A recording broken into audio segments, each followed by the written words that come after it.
안녕하십니까. 법무법인 바른 중대재해대응센터에서 준비한 중대재해처벌법 확대 시행에 따른 50인 미만 사업장 대응 방안 관련 웨비나를 시작하겠습니다. 첫 번째 세션인 알기 쉽게 정리한 중대재해처벌법 대응 방법부터 바로 시작하겠습니다. 저는 서울고등법원 재판연구원을 마치고 법무법인 바른에 입사하여 현재 중대재해대응센터의 간사를 맡고 있는 김지희입니다. 그럼 바로 발표를 시작하겠습니다. 중대재해처벌법이 2021년 1월 26일 날 제정이 되었고, 그로부터 1년 후인 2022년 1월 27일부터는 50인 이상 기업 50억 이상의 공사를 대상으로 법이 적용되었습니다. 50인 미만의 기업 50억 미만의 공사에서는 부칙으로 2년간 법 적용을 유예하고 있었는데요. 작년 말 이 유예기간 연장에 대한 찬반 논란이 많이 있었으나 결국 24년 1월 27일부터는 상시 근로자 5인 이상인 사업 또는 사업장에 확대 적용하게 되었습니다. 작년 말까지 우리 사업은 중대재해처벌법하고는 아무런 관계가 없다. 또 당연히 법 적용이 유예되겠지라고 안일하게 생각하고 계시다가 국회에서 그 개정안이 처리되지 못하고 갑자기 확대 적용됨에 따라서 지금 걱정을 하고 계시는 분들이 많으실 것 같은데요. 이번 웨비나는 그런 분들을 위해서 이번 웨비나만 듣고도 어느 정도의 체계를 좀 갖출 수 있고 중처법을 대응할 수 있도록 준비를 했습니다. 그래서 기본적인 부분들을 설명하는 자리이니만큼 어느 정도 중처법의 체계를 갖추고 계신 분들은 사실 우리 사업장이 잘 되고 있는지 미흡한 점은 어떤 점인지 체크하는 정도로 들어주시면 될 것 같습니다. 중대재해처벌법이 무엇이냐라고 하면 사업주 또는 경영 책임자 등에게 안전보건관리 체계를 구축하는 등의 안전보건 확보 의무를 이행하도록 의무를 부과하고, 이 의무를 위반해서 1명 이상이 사망을 한다거나 6개월 이상의 치료가 필요한 2명 이상의 이런 부상자가 발생했을 때, 이런 중대산업재해가 발생했을 때 사업주 또는 경영 책임자를 처벌하겠다라는 것입니다. 즉 사업주 또는 경영 책임자 등이 책임을 지고 중대 안전보건관리 체계를 잘 갖추라라는 것인데요. 이렇게 안전보건관리 체계를 갖추어 두어야 중대산업재해가 발생을 하더라도 의무를 전부 다 이행했다라거나 아니면 고의가 부정돼서 범죄 성립이 안 되거나 성립이 된다고 하더라도 이제 유리한 양형사유로 작용을 할 수 있습니다. 따라서 이 안전보건관리 체계를 잘 구축하는 게 필요한데요. 도대체 어떻게 중처법에서 정하고 있는 안전보건관리 체계를 갖출 수 있느냐, 하나도 모르겠다. 또 우리 사업장은 이걸 갖출 여력이 전혀 없다라고 고민하실 분들이 계실 텐데, 제가 이 발표 마지막에 딱 4가지로 정리를 해서 중처법에 대해서 대응을 할 수 있는 방법을 정리해 드릴 테니까 지금 강의 내용이 무슨 말인지 잘 이해가 안 되시더라도 집중해서 마지막까지 끝까지 잘 들어주시기 바랍니다.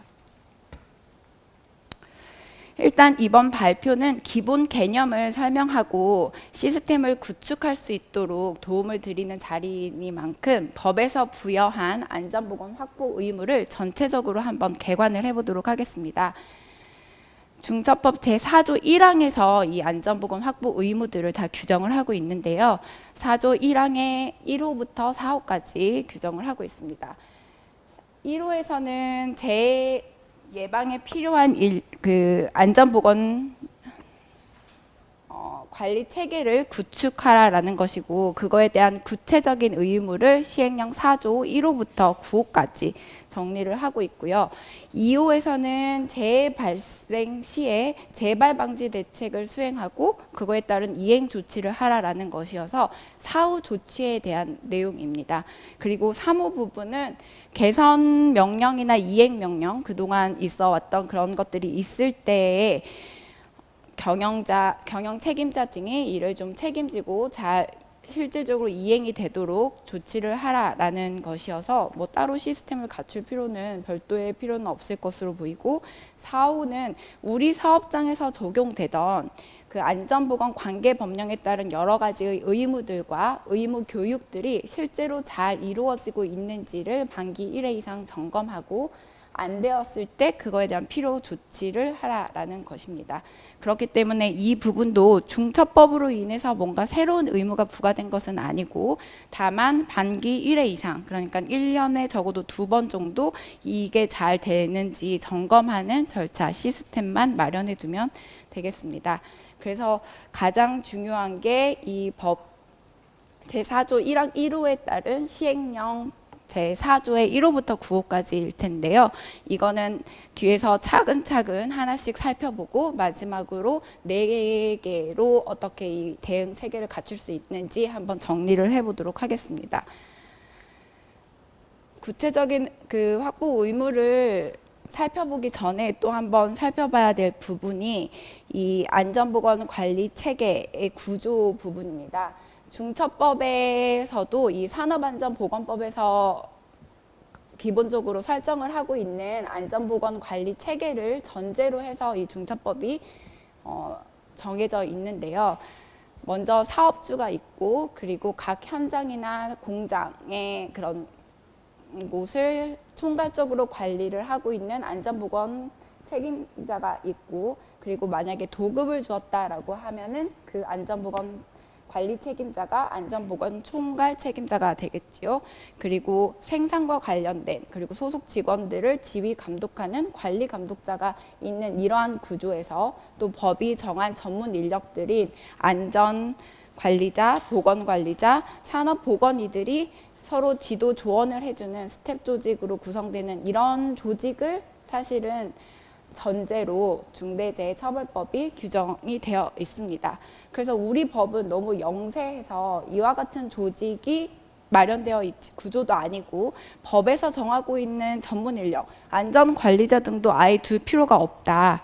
그리고 내가 곧 사업주이자 안전보건관리 책임자이다 라고 하시는 분들도 많을 텐데요. 그래서 이 중처법을 우리 사업장에는 적용하는 건 무리라고 아예 처음부터 겁을 먹고 어렵게 생각하시는 분들이 많이 계시는 걸로 알고 있습니다.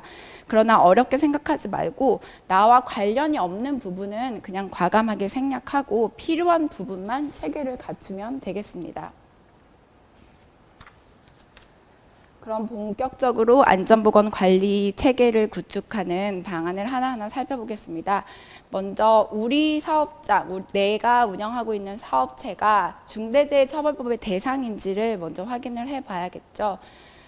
상시근로자 5인 이상이면 법인뿐만 아니라 개인 사업주도 모두 그 대상이 되고요. 업종도 무관합니다.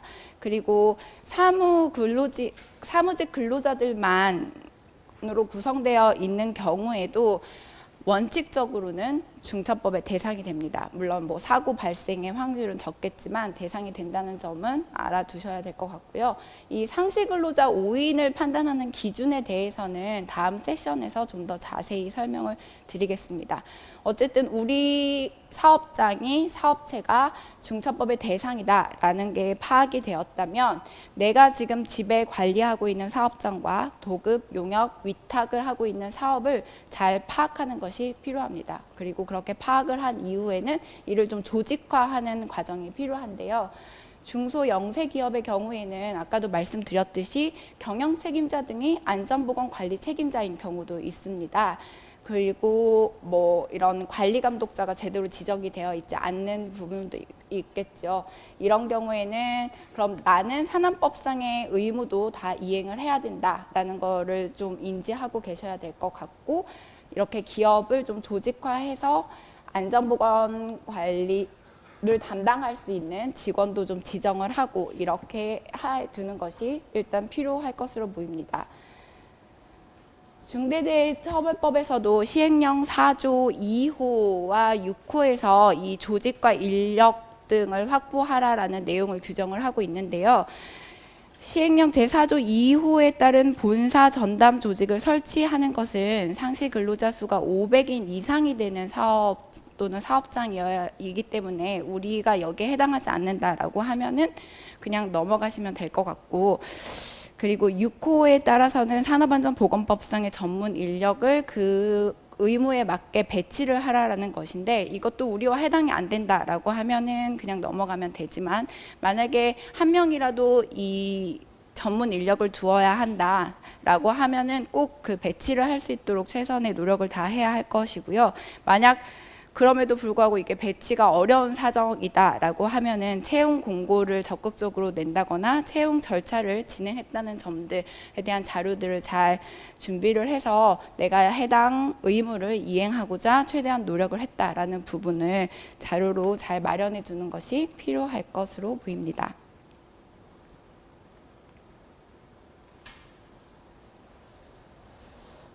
그리고 나면 이제 안전보건 목표와 경영 방침을 설정을 해야 합니다.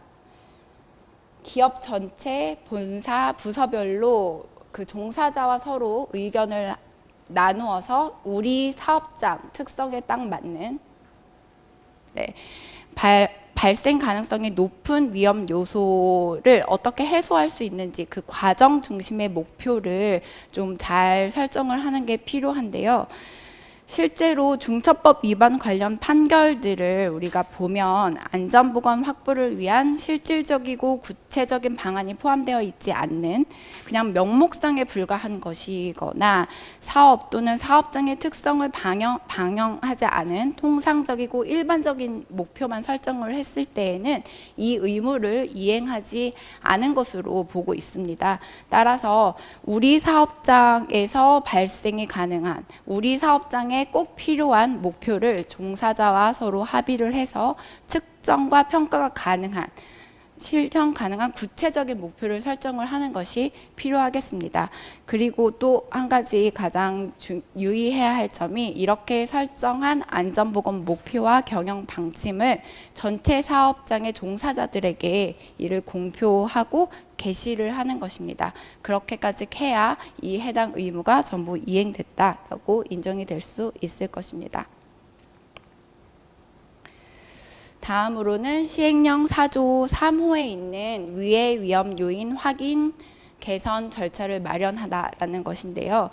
사실 이 조항이 중처법에서 가장 중요한 안전보건 확보 의무라고 볼 수 있습니다.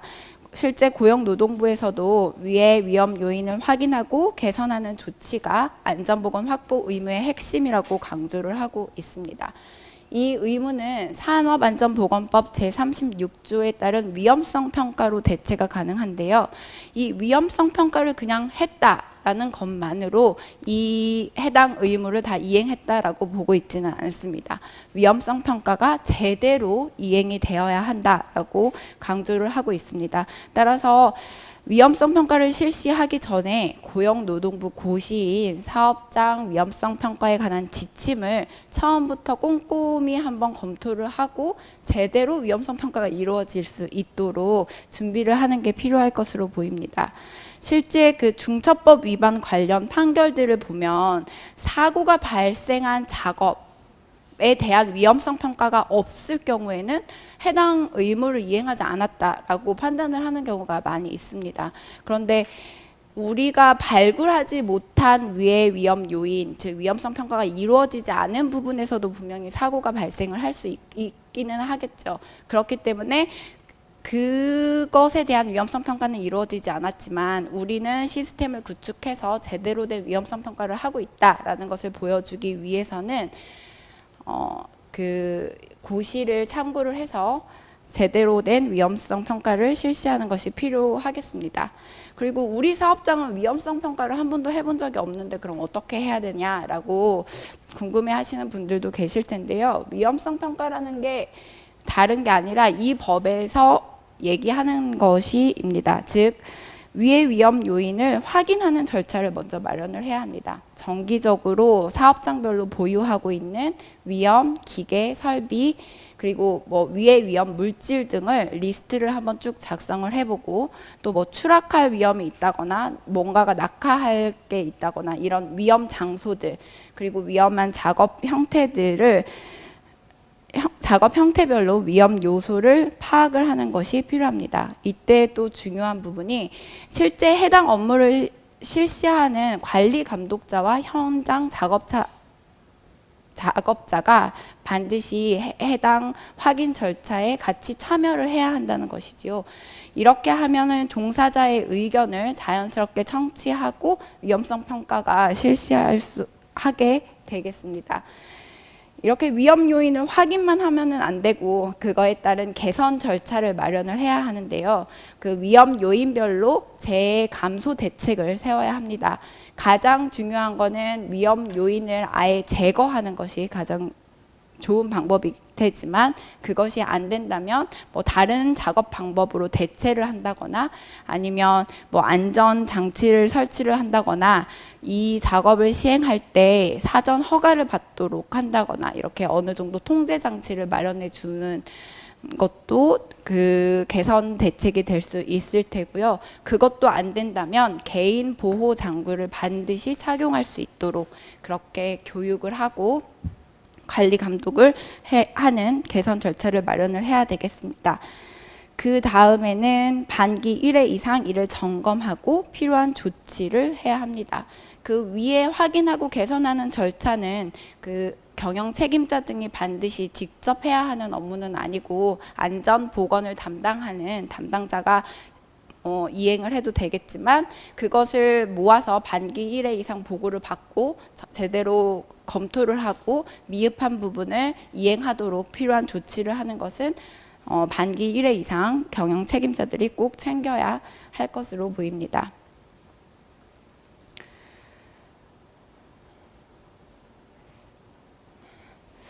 이 위의 위험 요인 확인 개선 절차에서 가장 이제 유의해야 할 점은 이 위의 위험 요소를 파악을 할 때 현장 작업자가 반드시 참여하도록 한다라는 점과, 그리고 기계, 기구, 설비, 원재료가 뭐 새롭게 도입이 된다거나 변경될 때 작업자나 작업 방법, 작업 절차가 변경될 때에는 반드시 이 위험성 평가를 실시하도록 한다라는 것을 염두에 두셔야 될 것 같고요.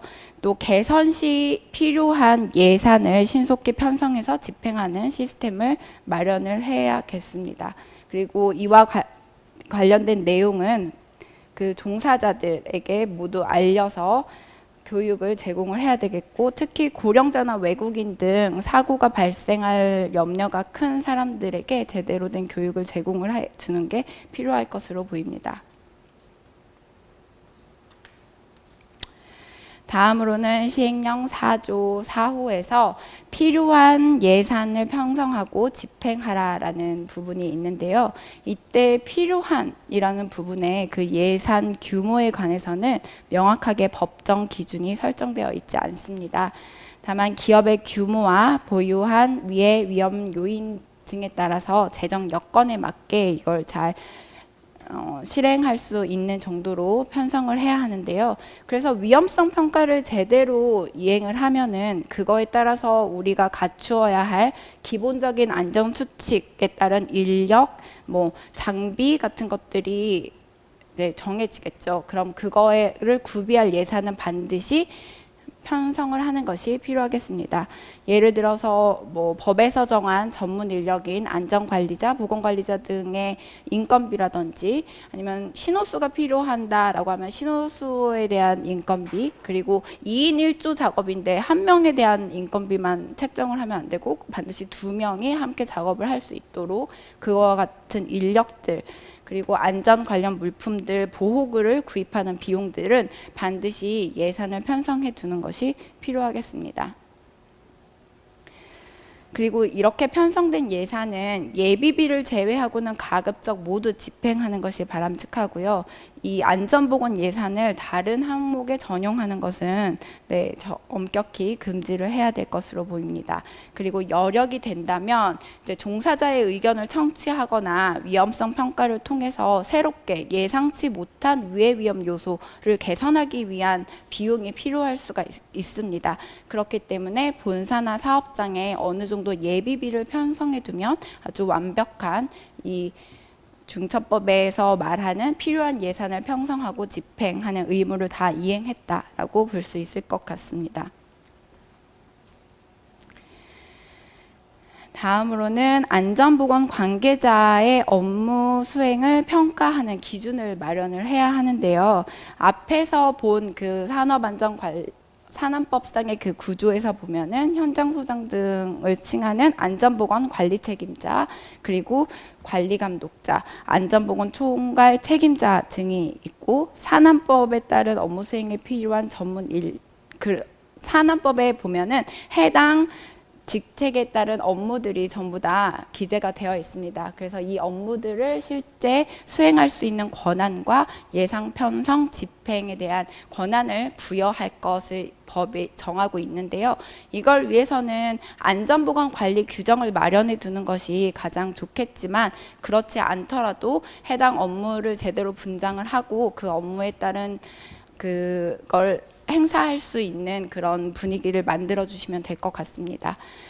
그리고 여기에서 이제 평가 기준을 마련하고 반기 1회 이상 이걸 평가하고 관리하라라고 되어 있습니다. 그래서 평가 기준을 마련을 해야 하는데, 이 평가 기준에 대한 예시는 이제 고용노동부에서 발간하고 있는 여러 참고 자료 등에 나와 있으니까 이걸 참고를 해서 작성을 우리 사업장에 맞도록 적절히 작성을 해서 반기 1회 이상 반드시 평가가 이루어져야 하겠고요.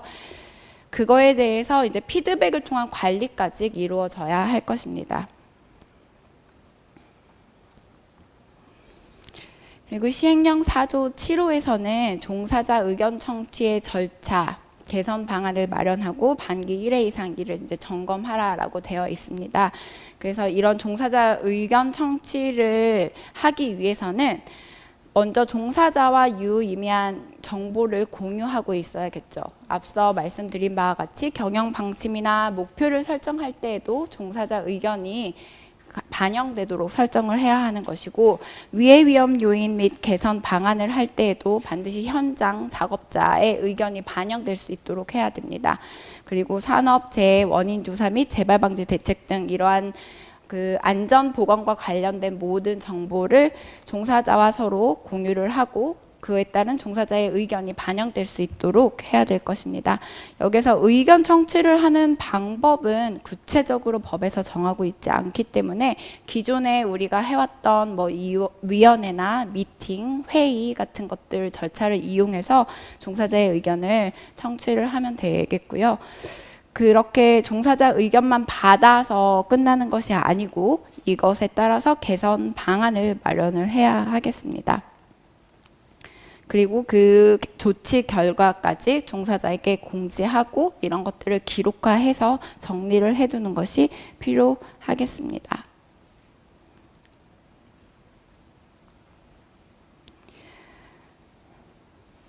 다음으로는 시행령 4조 8호에 중대산업재해에 급박한 위험이 있을 경우에 매뉴얼을 마련하고 훈련을 하고 반기 1회 이상 점검을 하도록 되어 있는데, 이 부분은 이런 내용이 있다라는 것만 확인을 하고 다음 세션에서 어떤 방식으로 시나리오를 짜고 어떤 식으로 훈련을 하면 되는지 자세히 설명을 드리도록 하겠습니다.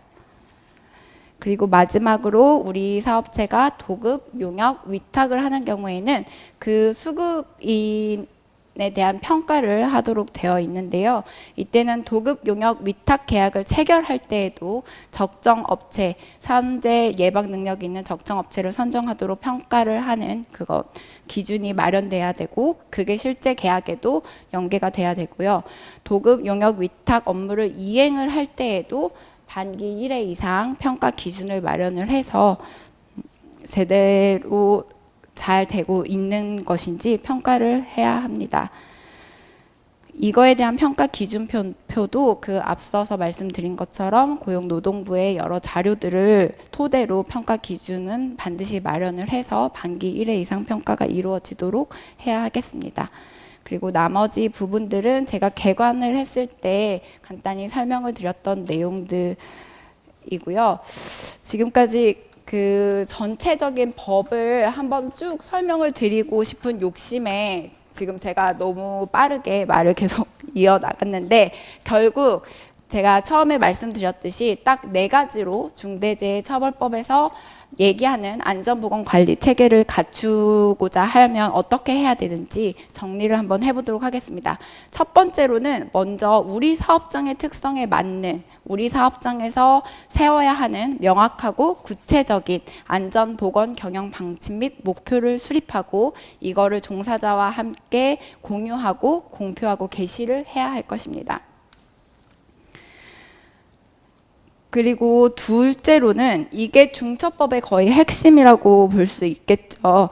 그 위의 위험 요인을 확인하고 개선하는 절차를 마련해서 반기 1회 이상 점검 조치하는 것을 제대로 이행을 하는 것입니다. 이걸 제대로 이행만 하면 위의 위험 요인을 확인하는 과정에서 종사자 의견 청취가 자연스럽게 해결이 되고요. 또 개선 조치를 함에 따라서 인력이나 뭐 안전장비 등 내가 필요한 예산, 뭔가 점검을 해야 된다거나 이렇게 필요한 예산도 모두 편성 집행할 수 있게 됩니다. 그렇기 때문에 이 위의 위험 요인을 확인하고 개선하는 절차를 제대로 이행하자. 이게 두 번째가 되겠고요. 세 번째는 중처법에서 요구하는 평가 체계를 갖추는 것인데, 안전보건 관리자와 협력업체를 평가하는 것입니다. 그래서 이와 같은 평가 기준표는 앞서 말씀드렸듯이 고용노동부의 중대재해처벌법 따라하기 매뉴얼이라던가 업종별 중소기업 안전보건 관리체계 구축, 가이드, 그리고 안전보건체계 자율점검표 등을 활용을 해서 이 평가 체계를 갖추어 놓자. 이게 세 번째이고요. 그리고 마지막으로는 다음 세션에서 자세히 다룰 비상대응 매뉴얼을 수립하고 정기적으로 훈련을 하는 것. 이 4가지만 갖추어 놓아도 중소 영세 기업도 중처법에 대해 어느 정도 충분히 대응을 할 수 있을 것으로 보입니다. 네, 제가 이번 발표에 욕심을 좀 많이 부려가지고 너무 많은 이야기를 좀 두서없이 드린 것 같기도 한데, 뭐 아직도 잘 모르겠다 하시는 분들도 있을 것 같습니다. 하지만 이렇게 한번 강의를 듣고 전체적인 법을 개관한 뒤에 다른 자료들을 보시면 아, 이게 그런 내용이구나 라고 좀 이해하는 데 도움이 되셨기를 바라겠습니다. 네, 그럼 저의 발표는 여기서 마치도록 하겠습니다. 다음으로는 저희 법인의 노무그룹의 그룹장을 맡고 계신 정상태 변호사님께서 중대재해처벌법 확대 적용에 관한 Q&A 발표를 진행하도록 하겠습니다. 정상태 변호사님께서 다음 세션 발표를 진행해 주시겠습니다.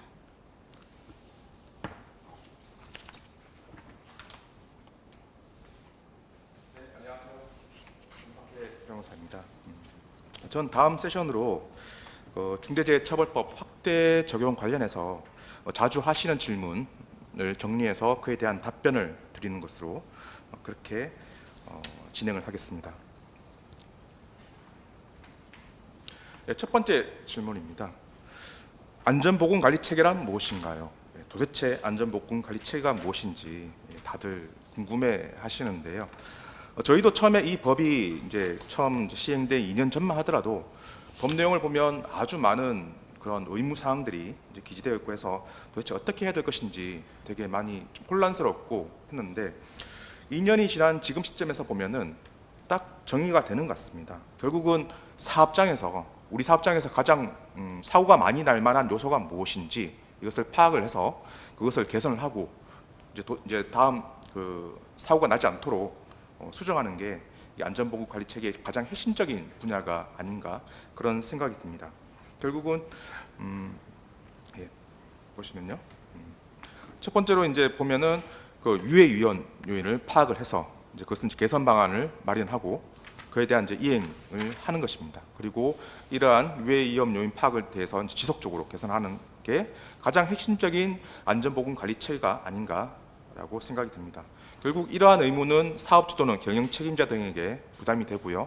이런 안전보건관리 체계를 구축하지 못해서 결국 사고가 나면은 이 사업주 또는 경영 책임자 등이 중대재해처벌법상의 그런 처벌을 받게 됩니다.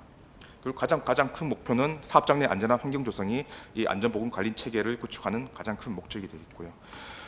그 다음에 여러 가지 이제 그 법에서 또 시행령에서 여러 가지 의무를 규정하고 있지만은 이러한 것들은 다 모두 그 위해 위험 요인을 파악하기 위해서 필요한 요소들을 정리한 것이 다른 요소들인 것 같습니다. 결국 경영자 리더십이란 이제 그런 경영자한테, 경영 책임자한테 이런 안전보건관리 체계를 구축하도록 좀 그런 인식을 심어주는 것. 따라서 이제 그 안전보건 목표를 세우고요. 또 경영 방침을 세우도록 그렇게 하고 있고, 또 이런 유해 위험을 파악을 해서 개선을 하려면은 인력이 필요합니다. 인력이 필요하기 때문에 그러한 인력들을 제대로 갖추고, 또 개선하기 위해서는 이제 시설을 개선한다든가 또 여러 가지 이제 또 조치를 해야 되기 때문에 돈이 필요합니다. 그래서 예산을 이제 매년 예산을 배정해서 그러한 안전보건 관리에 대해서 예산을 제대로 투입할 수 있도록 필요한 예산을 설정할 수 있도록 하는 게 그러한 또 하나의 그런 의무 이행 사항이 되는 거고요.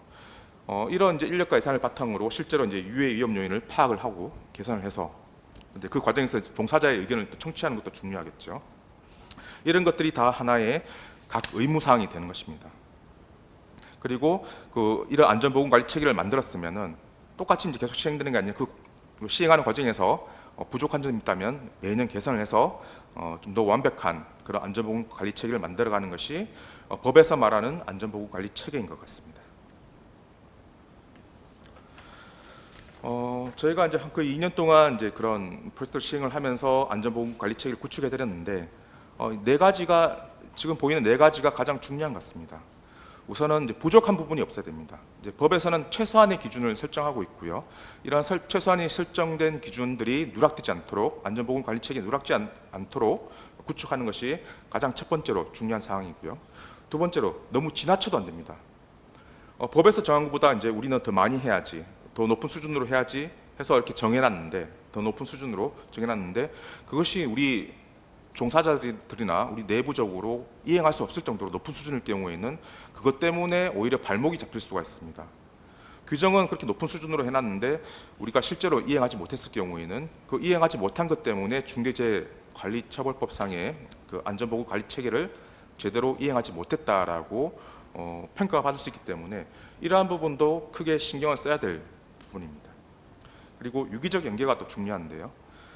경영 책임자나 이제 그 밑에 이제 산하 조직에서 아무리 이제 그런 안전보건 관리 체계를 잘 구축해놨다 하더라도 현장에서 이걸 제대로 이행이 되지 않으면은 있으니만한 못한 그런 그 체계가 될 수 있기 때문에 실질적으로 이런 안전보건 관리 체계를 구축하는 것과 현장에서 이행하는 것이 유기적으로 연계될 수 있도록 잘 관리하는 것이 중요한 것 같습니다.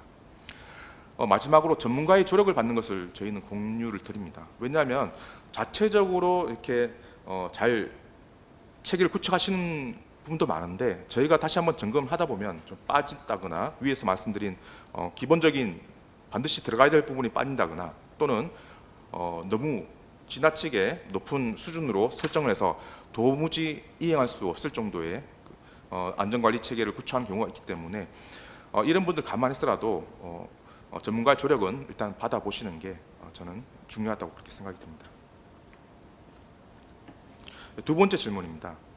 중대재해처벌법상의 의무를 위반하면은 바로 처벌을 받나요? 또는 그 자체로 처벌받는 것인가요? 라고 질문을 많이 받습니다. 중대재해처벌법은 산안법하고 다릅니다. 산안법 같은 경우는 이제 노동부에서 근로감독을 나와서 그런 산안법 위반 여부가 발견이 되면은 그 즉시 처벌받을 수가 있고 또 과태료를 받을 수가 있습니다. 그런데 중대재해처벌법은 의무를 이행하지 않았다고 해서 바로 처벌받는 것이 아니라 실제로 사고가 발생을 해야 그때부터 이제 처벌을 받는지 여부가 달라지게 됩니다. 따라서 이게 가장 큰 이제 산안법하고 중대재해처벌법의 가장 큰 차이점인 것 같습니다. 다시 한번 말씀드리지만 중대재해처벌법은 중대재해가 발생해야지만 관할 이제 청에서 중대재해처벌법상의 의무 이행 여부를 확인하게 되고요. 경영 책임자 등이 이러한 중대재해처벌법상의 제반 의무를 이행했다면 중대재해 발생에도 불구하고 처벌받지 않는 것이 원칙이라 할 것입니다.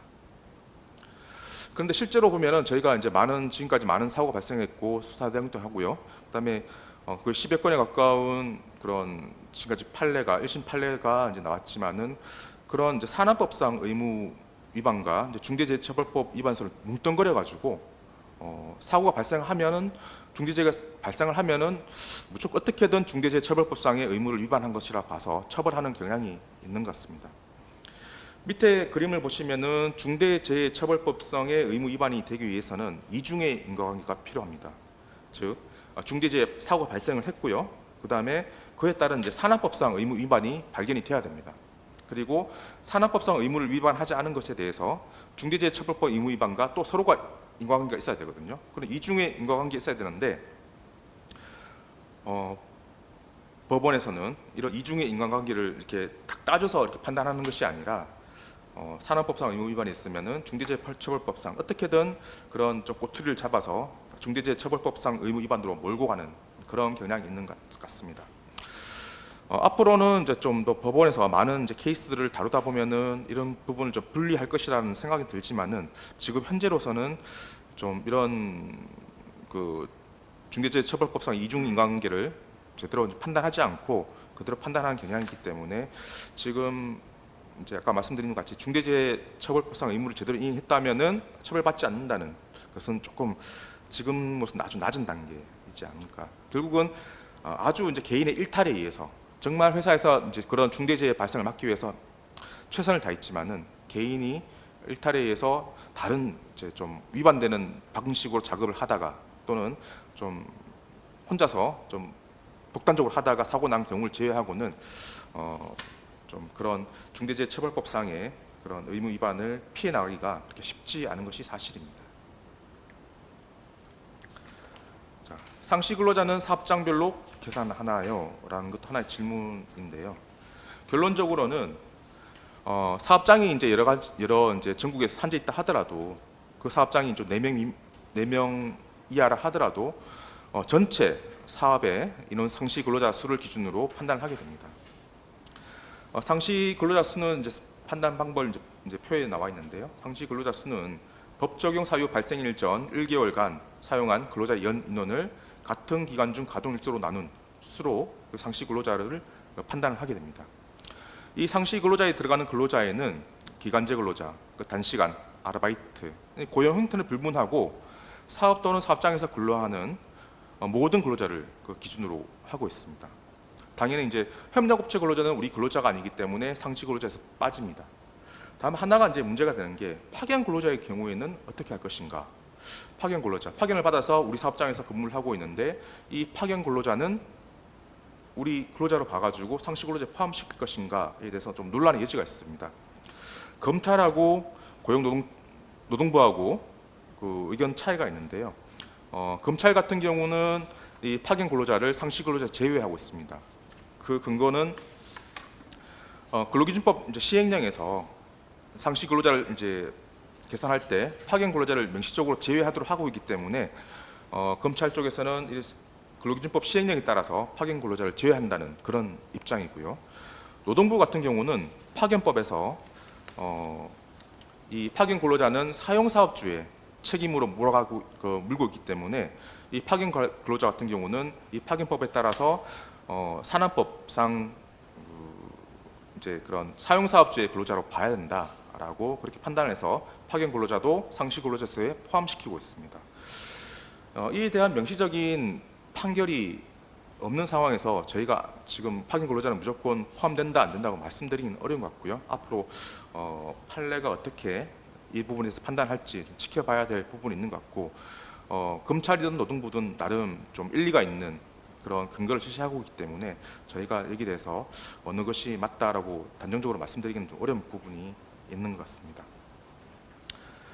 다시 한번 말씀드리지만 중대재해처벌법상 적용 대상 여부는 사업장별 인원이 아니라 이제 경영상 일치를 이룬 하나의 기업에 속한 모든 사업장과 본사의 상시 근로자를 모두 합한 수를 기준으로 하고 있기 때문에 어느 일부 사업장에서 그 사업장에 4명 이하인데 그쪽에서 그 사업장에서 사고가 발생했다 하더라도 중대재해처벌법에 적용을 받는다는 것을 좀 염두에 두어야 할 것 같습니다. 그리고 그 사업장이 장소적으로 서로 인접할 필요도 없습니다. 그래서 하나의 사업에 속한다면은 그 사업장의 인원이 4명 이하라도 중대재해처벌법의 적용 대상이 될 수가 있습니다.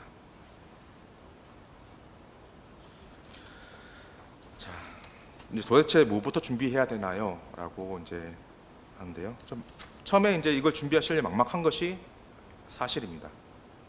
저희가 이제 조언 드리고 싶은 것은 쉬운 것부터 차츰 준비하시는 게 좋을 것 같습니다. 가장 쉬운 게 제가 보기에는 안전보고 목표, 경영 방침 설정 이런 부분들이 가장 쉽게 할 수 있는 부분인 것 같습니다. 매년 한 번씩 이 목표를 세우고 경영 방침을 설정하는 게 가장 쉬운 부분인데, 하나 주의해야 될 것은 일반적인 그런 목표를 세우고 방침을 설정한다 하더라도 법원에서는 그 사업장의 특유한 이제 그런 여건들이 반영되지 않은 경우에는 이러한 이제 의무를 제대로 이행하지 않은 것이라 보고 있기 때문에 우리 사업장에서 도대체 어떤 부분이 가장 위험한 부분인지, 그다음에 우리 사업장에서는 어떤 것을 가장 목표로 해야 될 것인지 우리 사업장의 여건에 맞게 설정하는 것이 가장 중요할 것 같습니다.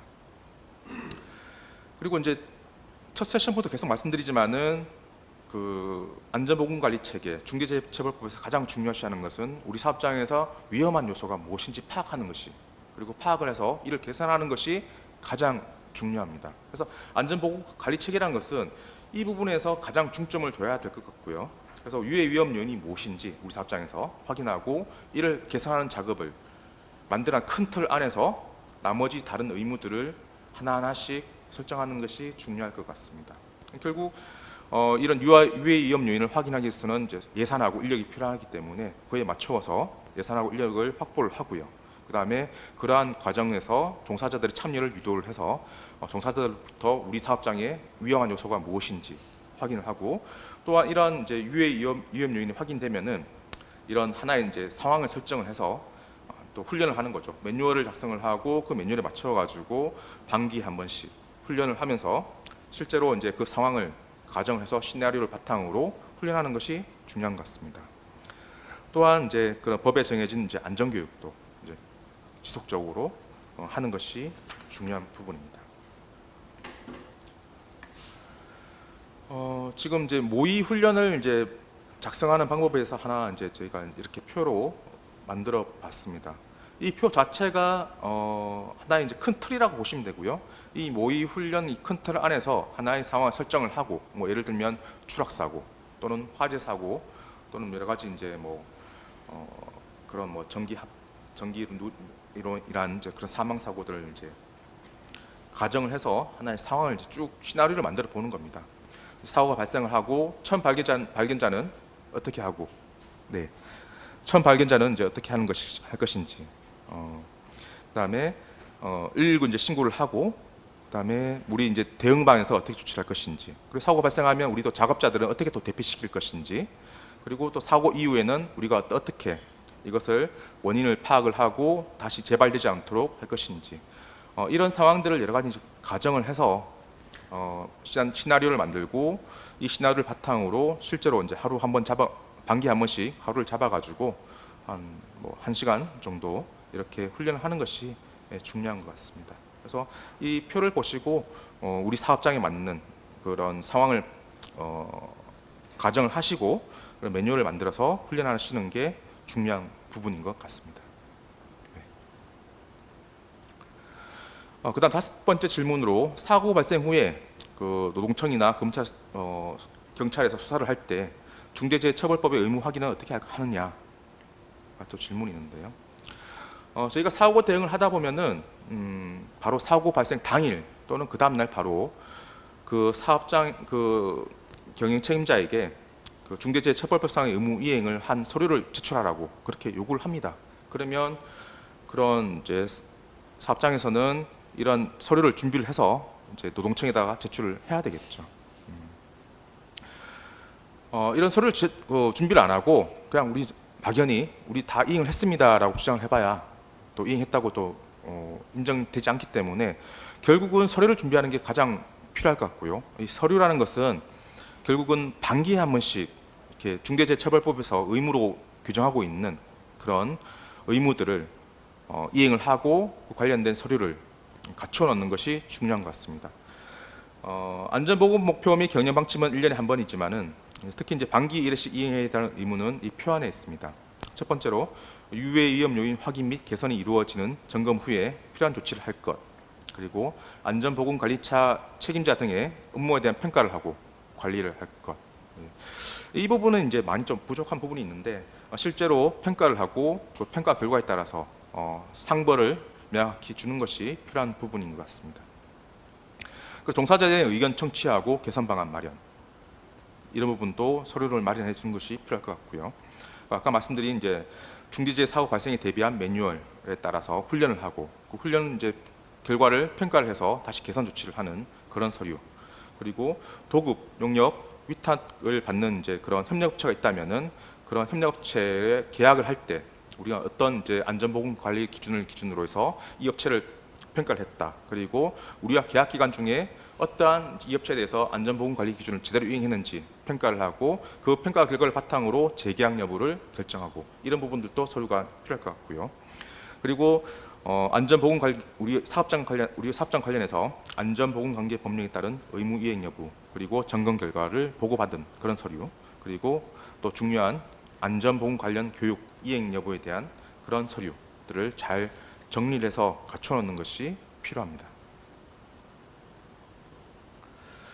그리고 사고 발생 시 수사하기는 특별히 확인하는 항목, 물론 이제 그런 중대재해처벌법도 하지만은 그런 구조적인 문제 이걸 떠나서 저희가 이제 수사 대응을 하다 보면 가장 일반적으로 그렇게 확인하는 부분이 있습니다.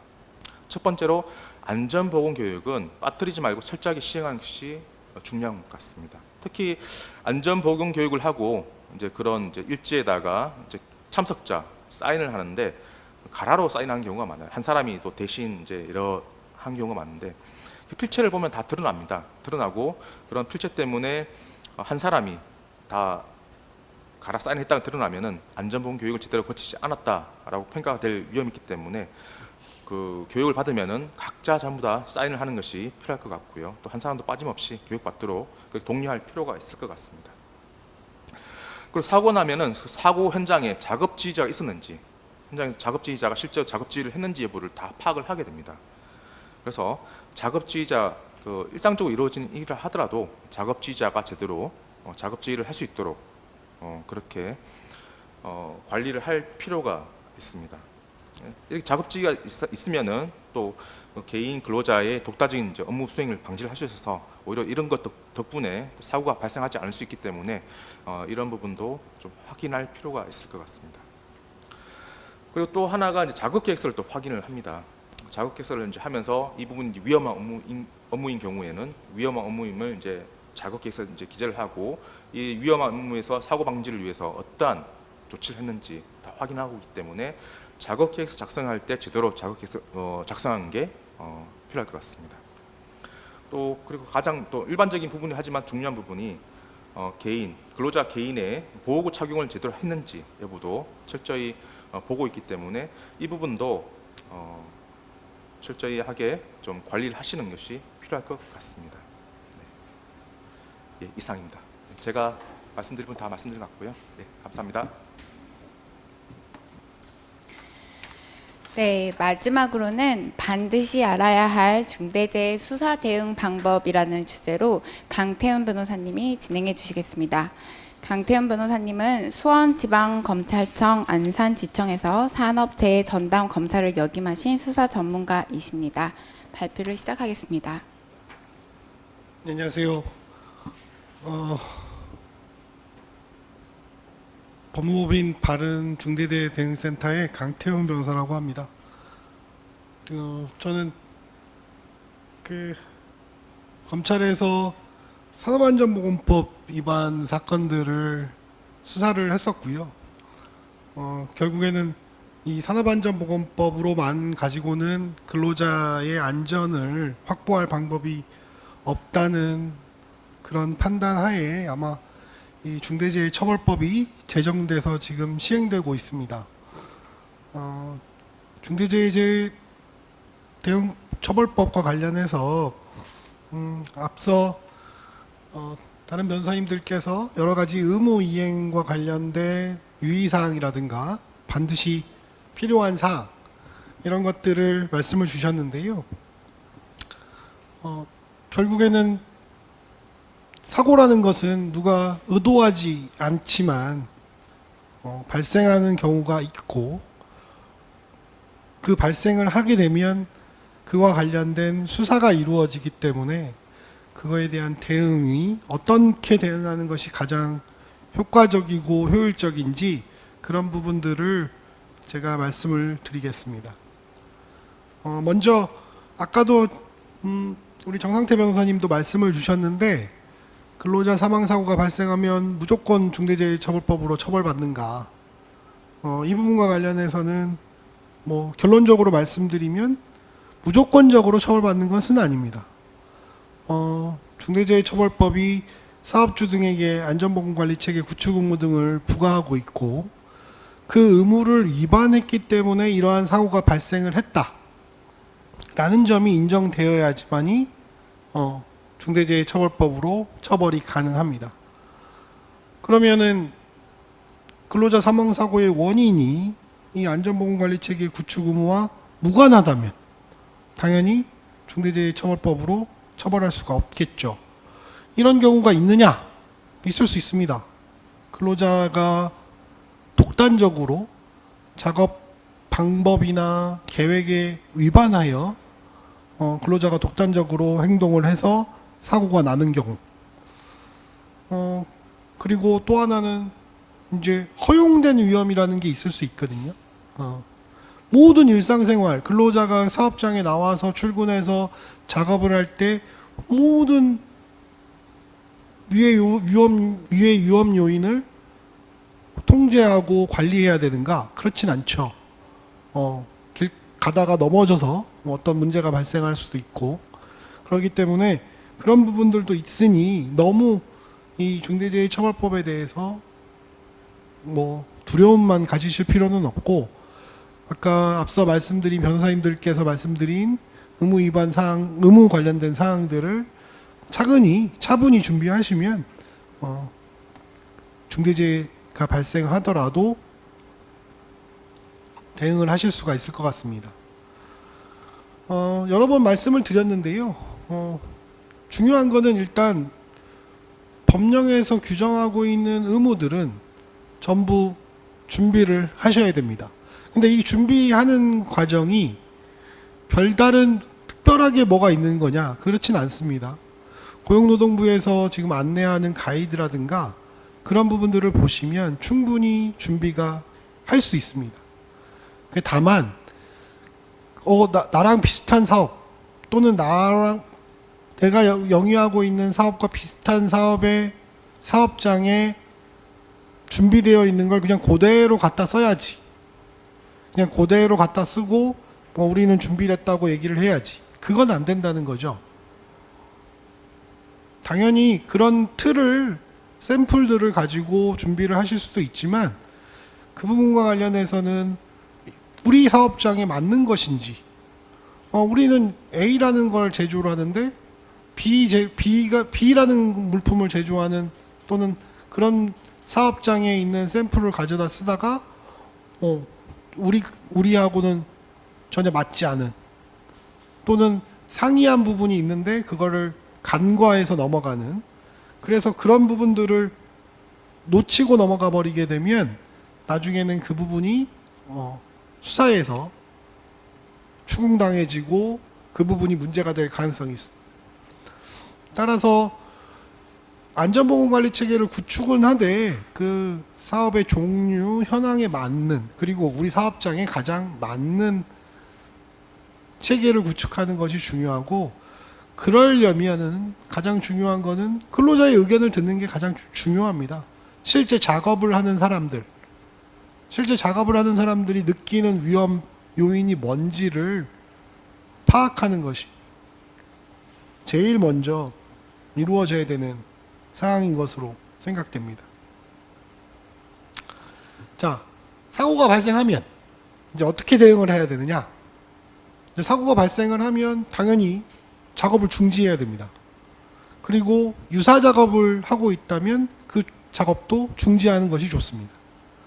그리고 본사나 변호인이 있는 경우, 그러니까 50인 미만의 사업장에서 관련해서 고문 변호사님이나 자문 변호사님이 있으신 분들도 있기 때문에 변호인이 있으면 변호인한테 연락을 하는 것이 좋습니다.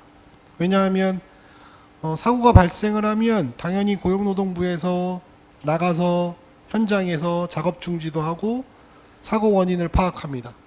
경찰도 나와서 사고 원인을 파악합니다. 그리고 당일에서 조사가 이루어지는 경우도 있습니다.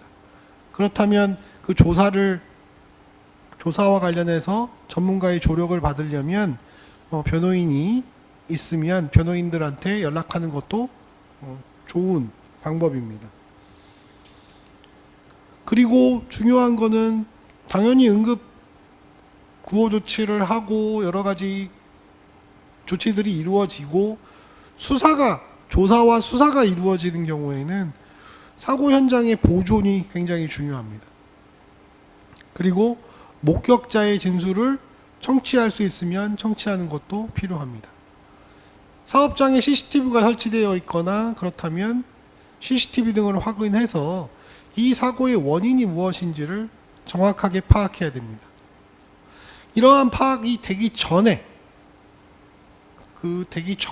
사고 원인을 미리 추측해서 진술하거나 의견을 피력하는 것은 자제해야 될 것입니다.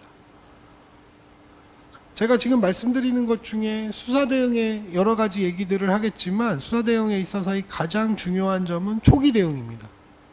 초기에 어떻게 대응하느냐에 따라서 이 수사와 관련된 우리의 의견을 우리가 충분히 우리의 조치가 어떠했는지 우리가 잘하고 있었는데 그 잘하고 있었던 점들을 충분히 어필할 수 있거든요. 근데 초기 대응이 잘못되어지면 굉장히 사고 원인과 관련돼서 여러 가지 혼란이 생기고 혼선이 생길 수 있어서 그 혼란과 혼선 때문에 수사가 장기화되거나 또는 수사의 방향이 더 틀어지는 경우도 있습니다. 오늘 이 웨비나를 듣는 분들께 제가 가장 강조하고 싶은 부분은 이런 부분입니다. 사고가 발생을 하면 사고 원인은 충분히 조사를 해봐야 됩니다. 근데 사고 발생하자마자 사고 원인이 이런 거다, 이런 것으로 판단된다, 그런 의견을 피력하면 그 추측성 진술 때문에 사고 관련된 대응이 효과적이지 않을 수 있습니다. 아까 정상태 변호사님께서도 말씀하셨지만 조사가 이루어지면 이 관련해서 여러 가지 노동청이나 경찰에서 관련된 서류의 제출을 요청하는 경우가 있습니다. 근데 이 관련된 서류들은 그 서류들과 관련해서는 미리 준비되는 경우도 있지만 준비가 안 되는 경우도 있죠. 근데 준비 안 된 서류를 임의로 만들어내거나 이거는 그때 내가 이제 근로자한테 설명도 다 했고 근로자하고 교육도 다 했는데 근로자가 그때 당시에 바빠서 서명을 못했다. 그래서 이게 서명을 못한 거가 제출되면 노동청에서 또는 수사기관에서 이거를 오해할 소지가 있으니 내가 임의로 서명을 해서라도 제출을 하겠다.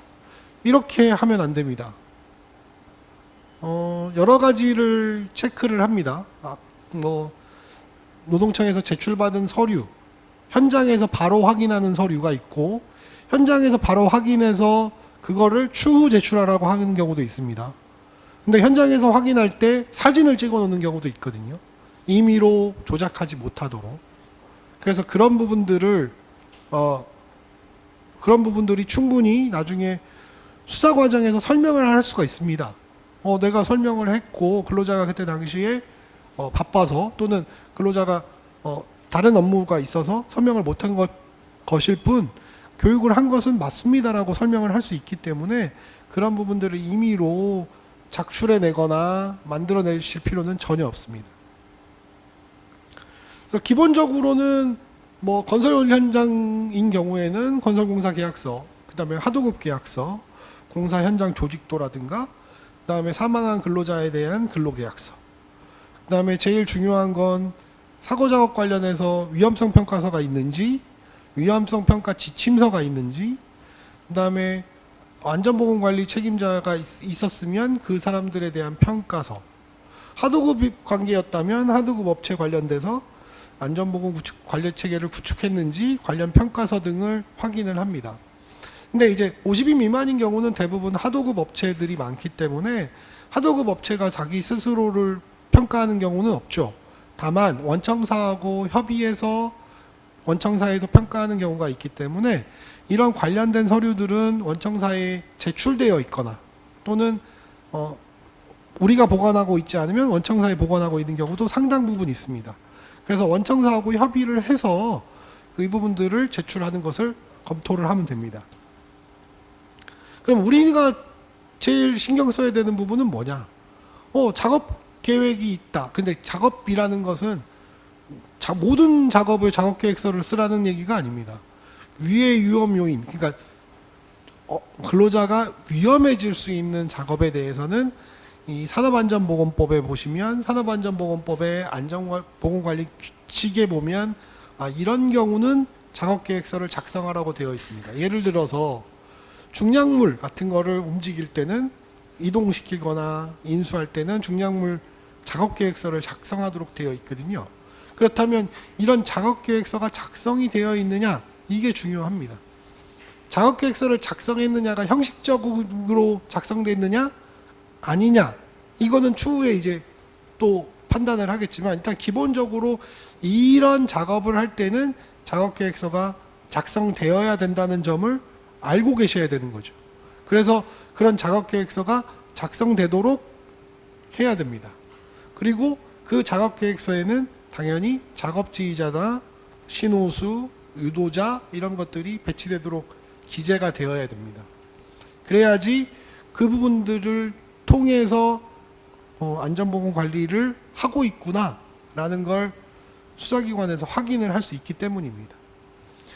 그리고 안전 관련해서 뭐 TBM 일지 같은 게 있으면 이건 건설 현장에서 많이 이제 하시는 거기 때문에 TBM 일지 같은 게 있으면 TBM 일지, 근로자들의 교육이 있으면 이제 교육 일지 등을 확인을 합니다.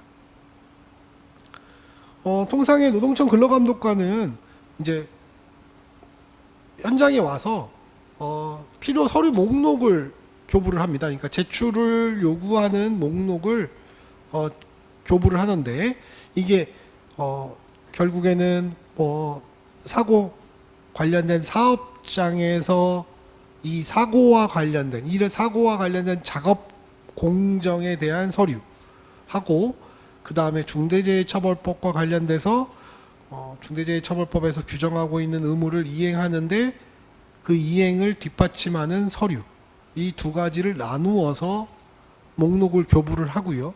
그 목록을 교부한 다음에 바로 임의 제출하기를 원합니다. 이 임의 제출은 압수의 형식이기 때문에요. 압수 목록을 교부를 하고 관련돼서 임의 제출하게 되고, 이제 변호인 등과 협의를 할 필요가 있는 게 뭐냐면 제출은 해야 됩니다. 제출을 하는데 제출본은 사본을 해서 추후 제출 자료 내용을 확인할 필요가 있습니다. 변호사들이 있다. 변호사들이 있으면 제출하기 전에도 이거를 제출해도 될지, 이게 어떤 목록에 해당하는 건지 협의를 하셔서 제출을 하면 됩니다. 그리고 중대재해처벌법과 관련된 의무 이행 사항은 그 관련 서류들이 많기 때문에 그 부분에 대해서는 목록을 교부하고 2, 3일 이내에 즉시 제출하도록 공문으로 요청하는 경우도 많습니다. 그러니까 그런 부분들은 목록을 보시고 어떤 서류가 있는지 없는지, 있다면 어떤 서류들을 제출을 할 건지를 결정을 하셔서 제출을 해야 됩니다. 자, 그리고 이렇게 제출과 관련해서 하게 되면 이제 사고 경위를 확인을 해야 되겠죠. 사고 경위를 확인하는 방법은 뭐 사업장 규모가 작으면 당연히 그 사업장 안에서 어떤 작업을 그날 예상하고 있었고 하고 있었는지를 충분히 알 수 있습니다. 그렇지만 그렇다고 하더라도 뭐 건설공사 현장 같은 경우에는 특히 하도급 업체에서는 하도급 업체에서 담당하는 작업이 여러 분야가 있을 수도 있기 때문에, 그러니까 뭐 철근 콘크리트 업체 같은 경우에는 타설 작업도 있을 수 있지만 뭐 자재 정비 작업도 있을 수 있고 여러 가지 그 작업들을 동시에 진행을 하기 때문에 그날 그 사고가 발생한 작업 공정이 그날에 예정되어 있는 작업인지를 확인할 필요가 있습니다. 실제 저희가 담당하고 있는 사건에서도 작업 일보나 출력 일보나 뭐 이런 공사 일보나 뭐 이런 것들을 다 확인을 했는데 그 작업이 예정되어 있지는 않았거든요. 그러니까 그 작업이 원래는 다른 작업이 예정되어 있었는데 그거가 이루어지지 않고 우리가 예상하지 않았던 작업으로 이어지는 경우도 있었습니다. 이런 부분들은 반드시 확인이 필요하고요. 그리고 그런 작업이 예정되어 있던 작업이 맞다 그러면 그게 작업계획서가 작성이 필요했던 작업인지를 확인할 필요가 있습니다. 그리고 실제 그런 작업계획서대로 진행되었는지를 확인할 필요가 있죠. 이제 이 작업계획서, 그러니까 왜 이렇게 서류에 그 집착을 하느냐? 근데 사고가 발생을 하면 사고 발생된 원인은 여러 가지 복합적인 경우가 많습니다. 전적으로 사업주의 잘못, 전적으로 그 경영 책임자의 잘못으로 발생하는 경우는 많지가 않습니다. 여러 가지 원인들이 복합적으로 작용하기 때문에 그래서 그런 복합적인 사고 원인 부분을 잘 구별해낼 필요가 있는 거죠. 그래서 작업계획서를 쓴다는 것은 그 작업계획서대로 된다는 걸 전제로 하는 겁니다. 그래서 이거는 그냥 형식적인 거니까 그냥 대충 쓰고 뭐 실제 잘하면 되겠지. 그렇게 생각하시면 나중에 사고가 발생했을 때는 그걸 입증할 방법이 없거든요. 물론 평소에 잘 작업해 왔었고 안전보건 관리 체계를 안전보건 관리를 잘 했다고 하더라도 사고가 발생하고 나면 그 역으로 입증을 해야 되기 때문에 작업 계획서도 형식적으로 작성하시지 말고 최소한 작업 지휘자도 정확하게 누구인지 유도자가 신호수가 누구인지 이런 부분들은 실질에 맞게 작성을 하여야 수사기관에서 우리의 주장을 충분히 펼칠 수가 있을 겁니다. 그래서 제가 이 유사작업이 이전에도 이루어졌는지 여부와 이전에 이루어졌다면 그 수행 방법도 확인할 필요가 있다고 말씀을 여기 기재를 해놓은 겁니다. 자, 관련자들의 조사가 함께 이루어집니다. 동시다발적으로 이루어지고요. 여러 명을 한꺼번에 조사하는 경우도 있습니다. 경찰의 경우에는 뭐 현장 소장이라든가 거기에 관리 책임가 안전보건을 책임지는 사람, 그 다음에 사고와 관련돼서 직접 목격한 사람, 뭐 예를 들면 같이 작업을 한 사람, 작업 동료 이런 부분들을 사고 초기부터 소환해서 참고인 조사를 합니다. 그래서 이때도 제가 말씀드린 것처럼 추측성, 의견성 진술을 할 필요가 없습니다. 자제해야 되고요. 작업과 관련된 사고 원인이 명확하게 밝혀져야 그 부분과 관련돼서 진술을 할 필요가 있습니다. 노동청도 한꺼번에 조사를 합니다. 현장 소장 등에 대해서도 또 조사를 하고요. 그래서 이제 경찰과 고용노동부가 같이 여러 명을 동일한 사람을 또 2번씩 조사하는 경우도 있습니다. 그래서 그런 부분들을 확인을 하고 또 조사에 대비를 해야 되고요. 고용노동부에서 조사한 내용, 경찰에서 조사한 내용을 공유하는 경우도 있습니다. 대규모 사상자가 발생한 경우 거의 합동으로 수사를 하거든요. 그래서 그런 부분들에 있어서는 또 그러니까 여기 고용노동부에서는 또 이렇게 진술하고 경찰 가서는 또 이렇게 진술하고 이렇게 할 필요가 그렇게 하면 이제 체크가 되겠죠. 그래서 원보이스 대응이 필요한 거죠. 하나의 주장을 일관되게 하는 것도 중요합니다. 근데 이게 중요한 여기서 전제되는 거는 허위로 얘기하는 건 안 된다는 거죠. 사실관계에 위배돼서 사실관계를 조작하거나 왜곡해서는 안 됩니다. 그 부분은 아까도 제가 말씀드리지만 다수의 사람들을 조사하기 때문에 크로스로 체크가 됩니다. 결국 그런 게 밝혀지면 우리가 아무리 사실관계에 맞는 주장을 하더라도 그 주장의 신빙성이 떨어질 수밖에 없겠죠. 그리고 이 중대재해처벌법 법령 규정과 관련된 의무 이행사항, 아까 뭐 반기 1회 점검해야 된다, 이런 부분들이 있었잖아요. 그런 부분들 구체적인 그 결제 라인도 확인을 합니다. 그러니까 뭐 건설업체인 경우에는 본사가 있고, 그다음에 현장에서 또 현장에 담당하는 조직들이 있을 겁니다. 그래서 현장에서 또 본사에다 보고하는 경우가 있고요. 그런데 현장의 관리를 본사에서도 해야 된다는 거죠. 본사에서 반기 1회마다 찾아가서 현장에서 안전보건관리 체계를 잘 우리가 구축한 안전보건관리 체계를 잘 이행하고 있는지 그걸 당연히 크로스 체크하거든요. 근데 그때 보고가 됐을 때 그거를 누구가 어떻게 체크했는지도 확인을 합니다. 자, 구체적으로 보면 산업안전보건법이나 중대재해처벌법은 특히 중대산업재해와 관련해서는 각 지방 노동청의 중대재해관리과가 전담해서 수사를 합니다.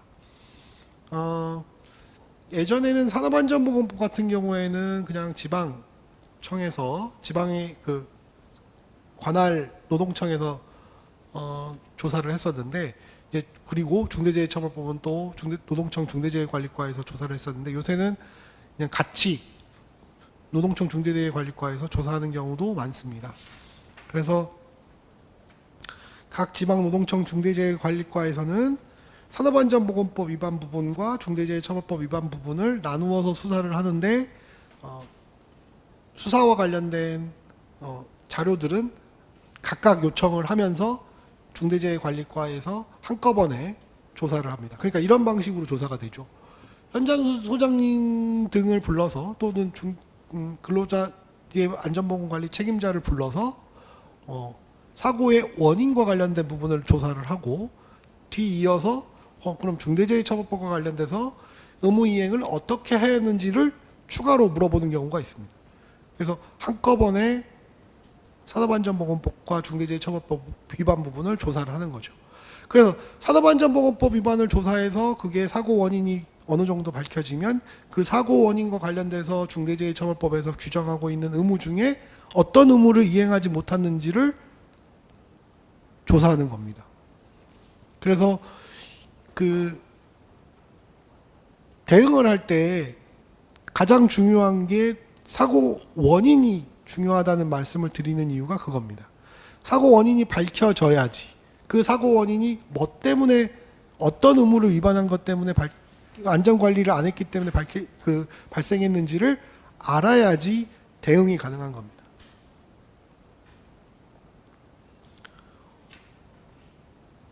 자, 업무상 과실치사도 조사가 이루어지고요. 이거는 사고 현장을 관할하는 경찰서에서 조사가 이루어집니다.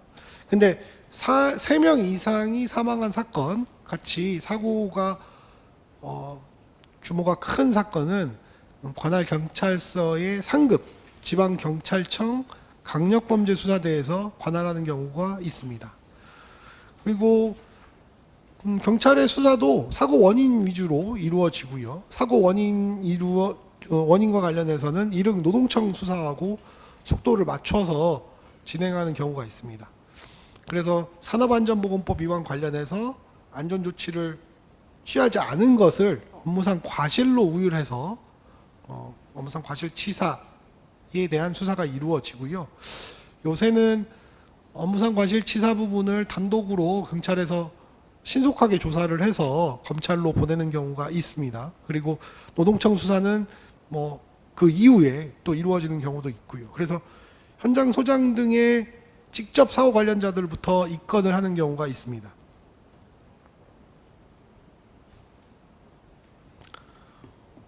대응 방안과 관련해 가지고 본사가 있는 경우, 이런 경우에는 사업장 현장과 본사가 당연히 유기적으로 대응을 해야 되고요. 그냥 단독 사업장인 경우, 단독 사업장인 경우에도 이 순서대로 확인을 해야 됩니다. 사고 발생 경위를 일단은 확인을 해서요, 필요한 안전 조치가 이행됐는지를 확인합니다. 그리고 사고 발생 작업에 대해서 종사자의 건의 사항이 있었느냐, 그 다음에 그 종사자가 참여한 위험성 평가가 있었느냐 등을 확인을 합니다. 그리고 나서 이 위험성 평가 등과 관련된 중대재해처벌법상의 안전보건 체계 구축 의무가 무엇인지, 그 다음에 안전보건 법령을 추가 안전보건 법령들이 있는데 그런 것들을 준수했는지, 그 의무사항을 확인할 필요가 있습니다. 그리고 유가족 대응도 당연히 함께 따라야 되고요. 제일 중요한 거는 초기에 합의하는 것도 충분히 고려를 해야 됩니다. 사망하신 그 근로자들의 유가족 대응이나 이 합의 관련된 부분은 굉장히 어렵고 접근하기도 쉽지 않고 그런 점이 있지만, 사고 초기에 이런 게 이루어진다 그러면 이 수사에 충분히 반영이 됩니다. 그리고 당연히 재발 방지 대책을 마련해서 노동청에 보고를 해야 되고요. 그다음에 언론 대응이 필요할 수도 있습니다. 마지막으로 이 압수수색 대응과 관련해서 말씀을 드리고 싶은데요. 압수수색을 하는 경우가 있습니다. 당연히 있고요. 물론 이제 사고 규모가 큰 경우가 이 압수수색의 그 대상이 될 텐데요. 압수수색을 할 때 가장 먼저 확인을 해야 되는 건 압수수색 영장을 교부받아야 되는 거죠. 형사소송법에 개정이 돼서 압수수색 대상자, 즉 피의자들에게는 압수수색 영장의 사본을 교부하도록 되어 있습니다. 이 압수수색 영장을 보시면 범죄 사실이 있고, 그 다음에 압수 대상이 있고, 압수 장소가 있습니다. 그래서 요 범죄 사실은 내가 왜 압수수색이 되는지를 확인할 수 있고, 이 수사기관에서 어떠한 점을 초점을 맞춰서 수사를 하는지 그걸 확인할 수 있는 단초입니다. 그래서 이런 범죄 사실을 충분히 확인을 하시고, 그다음에 압수 대상이 아닌데 압수 대상으로 가져가면 안 되잖아요. 그래서 그런 부분들에 대해서도 확인을 하실 필요가 있고요. 그리고 압수수색이 종료가 되면 압수물 목록을 교부하도록 되어 있습니다. 그래서 압수물 목록을 교부받으시고 확인을 하시고, 그 목록이 뭔지 정확하게 확인을 하시고, 이런 경우 있습니다. 원본을 가지고 가서 돌려받아야 되는 경우도 있거든요. 그런 경우에는 압수 목록에 원본이 되어 있으면 그 원본을 사본에서 가져가시라고 하고, 어쩔 수 없이 원본이 압수됐다면 그 원본에 대한 환불을 요청할 수도 있습니다. 압수수색과 관련해서는 수사기관에서 당연히 나와서 여러 그 장소를 확인을 하는데, 요새는 다 대상자들에게 협조를 구하고 협의해서 진행을 하기 때문에 너무 겁먹을 필요 없이 수사기관의 조사에 적극적으로 협조하시면 될 겁니다. 이상 수사 대응에 대해서 설명을 드렸고요. 발표를 마치도록 하겠습니다. 감사합니다. 네, 지금까지 저희가 예정한 발표는 모두 마쳤는데요. 추가로 저희 중대재해대응센터의 센터장을 맡고 계신 이상진 변호사님께서 사고 예방에 관하여 말씀해 주시도록 하겠습니다. 안녕하십니까. 저희 법무부 발언에서 중대재해센터 센터장을 맡고 있는 이상진 변호사입니다. 저는 산업재해 사건을 처리하는 공안부에서 평검사로 4년 6개월, 그다음에 부장검사로서 2년 해서 6년 6개월을 산재 사고를 해왔기 때문에 이 부분에서 어느 정도 전문가라고 말씀드릴 수 있고요. 다만 지금 오늘 김지희 변호사님이나 앞에서 설명해 주신 변호사님들께서 말씀하셨던 것처럼 지금 안전보건 관리 체계를 구축하는 게 굉장히 중요한데, 현재 대기업이나 중견기업들은 이미 이 안전보건 관리 체계 구축이 상당 부분 다 잘 되어 있습니다. 뭐 대기업 같은 경우는 법 시행 유예 기간인 1년 동안에 충분히 그걸 했었고, 중견기업은 이제 시행한 후 2년이 지나면서 상당 부분 구축이 되어 있습니다. 그 법 시행 초기에는 그 사건 중대재해가 발생하면 신속하게 수사가 돼서 기소가 되고 유죄 판결이 이루어졌습니다. 그 이유는 안전보건관리체계, 오늘 아까 김지희 변호사님 설명하셨던 그런 1호부터 9호까지 그런 체계들을 구축하지 못한 부분이 많았기 때문에 수사 시간도 짧았고 재판도 바로바로 지금 될 수 있었습니다. 그러나 지금 대기업이나 중견기업에서 그런 안전보건관리체계를 구축하면서부터는 수사 기간도 길어지고 재판 기간도 되게 길어지고 있는 형편입니다. 그런데 지금 오늘 그 주된 그 청취자로 지금 생각되는 50인만 사업장의 경우에는 이 사고가 발생하면 이 중대재해처벌법 초기와 같이 안전보건 관리 체계를 구축이 안 된 그 사업장들이 훨씬 더 많을 것으로 생각해서, 아까 말씀했던 그 김지희 변호사님 말씀하신 그 체계를 구축하면 되는데 거기에는 어느 정도 시간은 사실상 소요되게 되어 있습니다. 오늘 강의를 들었지만 상당 부분 이해를 못하시는 분도 많았을 것이고, 또 노동청이나 이런 쪽에서 지금 계도도 하고 있고 하지만 그런 부분에서 이렇게 이행하는 게 빠르게 신속하게 되기는 쉽지 않을 것이라고 생각합니다. 그러면 결국은 사고를 예방을 해야 된다는 것인데, 지금 당장 오늘 사고가 나면 5인 이상 사업장은 중대재해처벌법으로 수사를 받게 되지 않습니까? 그래서 사고 예방을 해야 되는데, 뭐 제가 거창한 이야기를 하려고 하는 게 아니라 저희 센터에서 지금 중대재해를 지금 거의 20여 건 정도 수사 대응을 하고 있는 것 같은데요. 그 수사 대응을 하다 보면서 느끼는 건 뭐냐면, 이 사고가 그 처음 시작하는 굉장히 위험한 작업에서 사고가 발생하는 게 아니라 되게 반복되는 작업에서 사고가 많이 발생하고 있다는 겁니다. 그래서 사실 50인 미만 사업장도 좀 이런 사고 예방에 좀 각별히 유의를 하면 사고를 줄일 수 있지 않을까라는 생각이 듭니다. 예를 몇 가지 들자면, 공정률이 95% 정도 지나서 그 마감 작업을 하면서 건물 외벽 청소를 하는, 유리 청소를 하는 사람이 외주를 걸고 이렇게 청소 작업을 했어요. 근데 이거는 또 위험 작업이기 때문에 당연히 자업 계획서를 만들고 작업 지휘자가 있어야 되고, 그다음에 이 줄은 양줄을 걸게 돼 있습니다. 줄을 2개를 걸어야 되는데 그 사고는 유감스럽게도 작업 지휘자도 없었고 줄을 하나만 걸었거든요. 그러니까 사고가 났을 때 이거는 중처법으로 아직 뭐 기소는 되지 않았지만 상당 부분 그 유력하게 지금 수사가 되고 있고, 이 일이 있은 다음에 저도 지나가면서 이 유리창 청소를 하시는 분들을 보면 위나 아래에 작업 지휘자가 있는 경우를 본 적이 없습니다.